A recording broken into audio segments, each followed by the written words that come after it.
काय तुम्हालाही एक्सएममध्ये account open करायचं आहे. एक्सएममध्ये अकाउंट ओपन करण्यासाठी तुम्हाला जी लिंक मिळेल त्या लिंकवर क्लिक केल्यानंतर अशा प्रकारचा इंटरफेस तुमच्यासमोर ओपन होईल.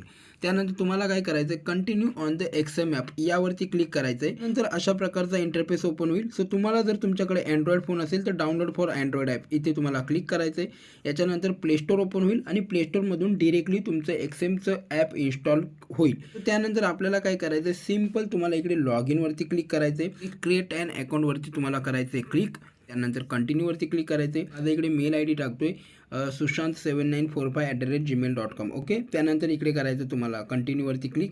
त्यानंतर तुम्हाला तुमचा पासवर्ड सेट करायचा आहे. सो एवढं टाकल्यानंतर ॲटोमॅटिकली तुमचं अशा रीतीने तुमचं अकाउंट रजिस्टर होईल. रजिस्टर झाल्यानंतर परत तुम्हाला इकडे यायचं आहे, बॅक यायचं आहे आणि इकडे लॉग इनवरती क्लिक करायचं आहे. त्यानंतर तुमचा इकडे मेल आय डी तुम्हाला टाकायचा आहे. त्यानंतर जो पासवर्ड तुम्ही सेट केला होता तो आणि लॉग इन. आणि तुम्ही जेव्हा लॉग इन करता त्याच्यानंतर तुम्हाला जो मेल आय डी हा तुमचा ॲक्टिव्ह पाहिजे, कारण त्याच्यावरच पूर्ण तुमचे इथून पुढचे प्रत्येक तुमचं एक्सएममध्ये जे काही तुम्ही नवीन काहीतरी ॲक्टिव्हिटी कराल, म्हणजे फंड डिपॉझिट कराल, विड्रॉ कराल, त्याचा प्रत्येक मेल तुम्हाला तुमच्या रजिस्टर मेल आय डीवरती येईल. हा बघा, OTP आपल्याला मिळाला आहे 934937.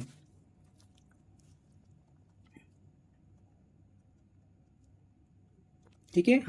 हा OTP मी इकडे टाकतोय आणि त्याच्यानंतर तुम्ही बघू शकता अशा रीतीने तुमचं within a second, within a minutes तुमचं अकाउंट इकडे ओपन झालं आहे. आता इकडे KYCसाठी तुम्हाला काय करायचे, तुमचे डॉक्युमेंट्स इकडे अपलोड करायचे. Okay.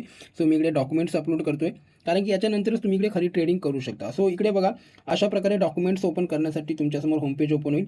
R you your citizen for tax purpose इकडे तुम्हाला नो करायचं आहे. त्याच्यानंतर इंडिया आणि त्याच्यानंतर इकडे बघू शकता you have a tax identify number 3 याचा अर्थ काय, सिंपल तुम्हाला इकडे तुमचा पॅन कार्ड नंबर टाका आणि त्याच्यानंतर तुमचं डॉक्युमेंट्समध्ये एक तुम्हाला इंडियाचे आपण रहिवासी आहोत त्यासाठी एक पॅन कार्ड, आधार कार्ड काहीतरी तुम्हाला इकडे एक डॉक्युमेंट्स इकडे सबमिट करायचं आहे. सो स्टार्ट व्हेरिफिकेशनवरती क्लिक करायचं आहे आणि त्याच्यानंतर तुमच्याकडे पॅन कार्ड असेल, ड्रायव्हिंग लायसन्स असेल, वोटिंग कार्ड असेल, ते काही तुम्ही इकडे देऊ शकता. त्यानंतर इकडे डनवरती क्लिक करायचं, चेकबॉक्स तुम्ही बघू शकता. त्यानंतर इकडे मी स्टार्टवरती क्लिक करतो आणि इथे बघू शकता पासपोर्ट, ड्रायव्हिंग लायसन्स किंवा आयडेंटिटी कार्ड म्हणजेच पॅन कार्ड, या तिन्हीपैकी कुठलंही एक तुम्हाला इकडे डॉक्युमेंट्स अपलोड करायचे आहे. म्हणजे फक्त कॅमेऱ्याने फोटो तुम्हाला काढून इकडे सेव्ह करायचे आहे. ओके.